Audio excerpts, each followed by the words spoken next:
Kia ora, konnichiwa, hi everyone, and welcome to my channel. And if you're returning, it's great to see you back.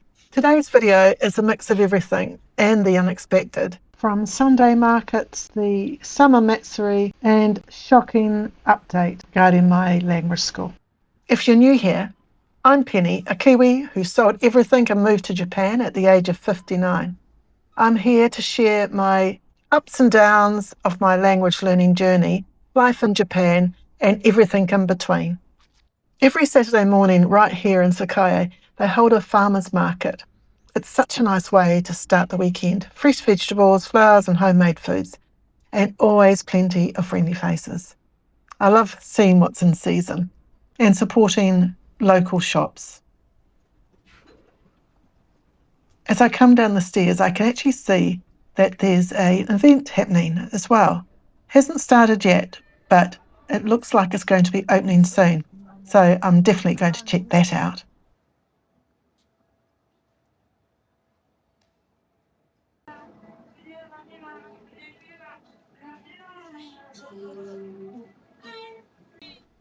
So at this farmer's market, they've got a numbered system. And when you first arrive, especially when it's around 8:30, you get a ticket and it's got a time on it. And you get your ticket and you wait until your number is called. It's quite orderly, really. I suppose it's so then not everyone goes in at the same time.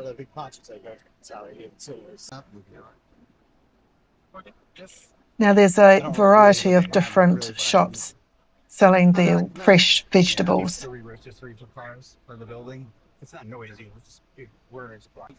It's just great to see what there is available. Now look what we've got here. So I'm picking up some basil and some lettuce leaves.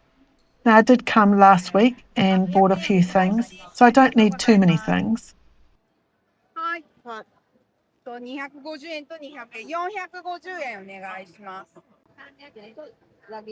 This is an organic stand and I see they've got some blueberries.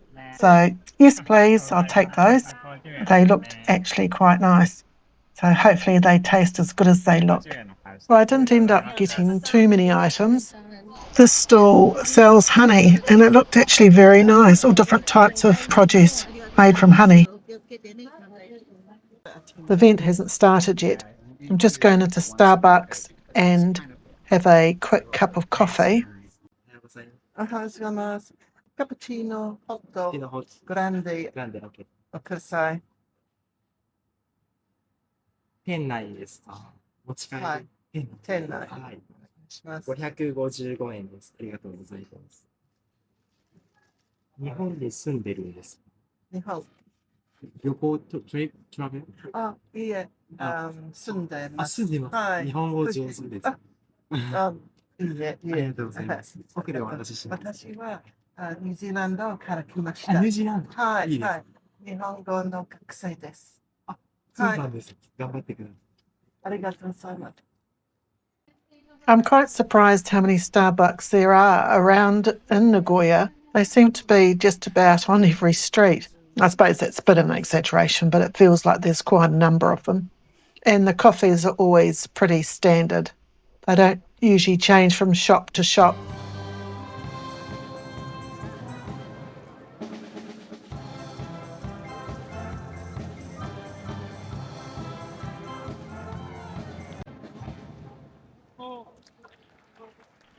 So this is the season of festivals. It's a small event in Sakae 21 and it was showing about emergency preparedness. Japanese takes disasters pretty seriously, earthquakes, typhoons and floods. And the event was all about emergency kits, food supplies and how to stay ready. It's a good reminder that being prepared is part of daily life here. On my way back home, I noticed there was quite a few people around and I was wondering what was happening. And I found that there was a festival happening just around the corner from where I live. So, of course, I dropped the vegetables off and I came back to have a look. It was absolutely amazing.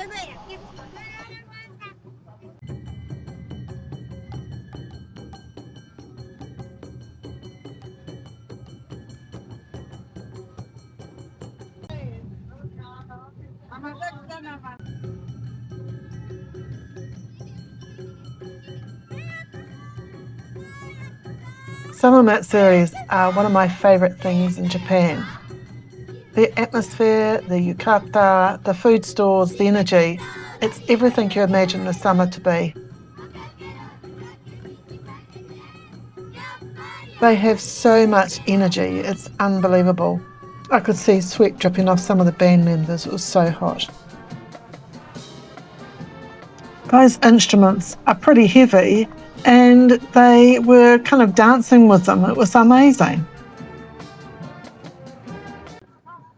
I was there for quite some time, so let's have a walk around and enjoy the atmosphere together.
They actually closed the road off for the festival and there were just so many people here. It was really quite fun. In the evening the temperature had cooled down a bit, so it was a lot more enjoyable to walk around.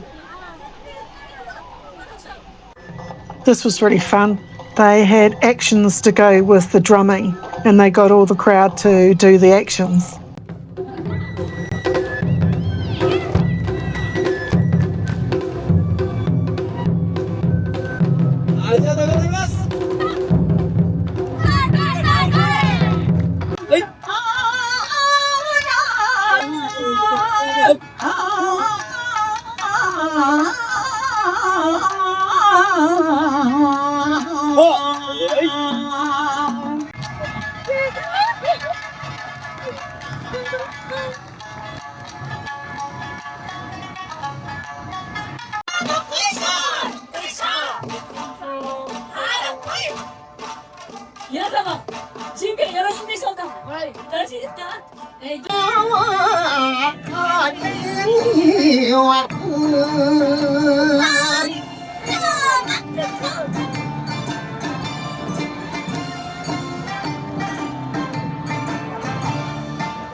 I found a lovely place to sit and reflect.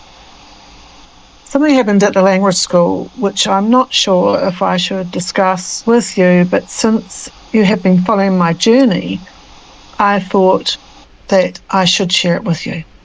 After our recent test, we had a meeting and the group was told that if we fail the test at the end of term, there could be a possibility that if we fail, we might not have a space at the school next term.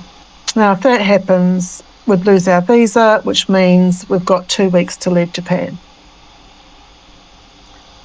Now, honestly, this was the first time that I'd heard that, and the way it was presented was a huge shock. Now, they did apologise later after I had sent an email to question exactly what they said to us. And yeah, it's a worry.